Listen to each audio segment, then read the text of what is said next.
আসিয়ার বোন সব স্বীকারোক্তি দিছে। চলেন আমরা একটু এই ভিডিওটা দেখে আসি। আমার তো মান সম্মান গেছে, তার সাথে আমার বোনের জীবনটাও শেষ। ও যদি বেঁচে হতো তাও কোনো ওর মূল্য নাই। একটা অপকর্ম হয়েছে, আপনি কি দেখেছিলেন আসলে?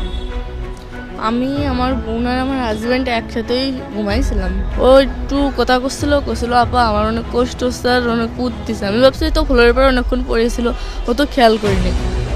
তা ফ্লোরের পর পড়েছিল ওর জন্য মানে ওর অনেক ঠান্ডা লাগছে, তাই ওরকম আমি বলছি তুই ঘুমাই পড়। তারপরে সকালে যে সময় ওর কইছে যে আমার সাথে আমার তাও এরকম করছে। আমার হাজব্যান্ডও ছিল, মানে ও করছে যে আমার ভাইও ছিল, ভাই দেখছে, মাও দেখছে, কিন্তু কিছু কইনি।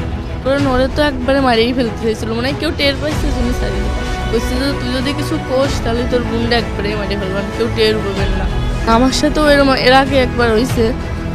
তা আমি বাড়িতে জানাইছি, আম্মুরা মনে করেন বিশ্বাস করেছে আমার আম্মুরা, কিন্তু মান সম্মানের বইতে আমার আবার বুঝে পড়ে দিয়ে পাঠাইছে। আর ফোনে কইছে, অনেকেও বিশ্বাস করিনি। আমার বোন যদি সেদিন আমার সাথে না থাকতো, মনে করেন সেদিন আমার সাথে ওরকম কিছু হতো।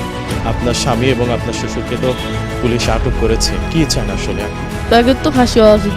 ফাঁসি হলেই যাতে পরবর্তীতে কেউ যেন এরকম না করতে পারে। তার বোনের শ্বশুর বাসর, এমনকি তার নিজের দুলাভাই তাকে যে দর্শনটা করলো, এই মেয়েটা দর্শনের হার বাংলাদেশে দিন দিন বাড়তেছে।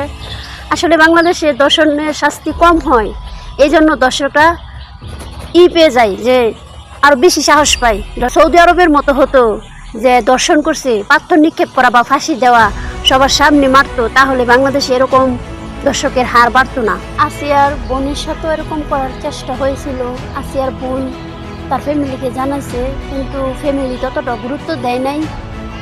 যদি ওই সময় অতটা গুরুত্ব দিত তাহলে হয়তো আসিয়ার এত বড় ক্ষতি হতো না, বা আসিয়া আজকে মৃত্যুর সাথে পাঞ্জা লড়তো না।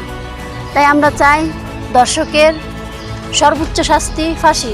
আমাদের উচিত বিশেষ করে মেয়ে সন্তানদের প্রতি চোখে চোখে রাখা।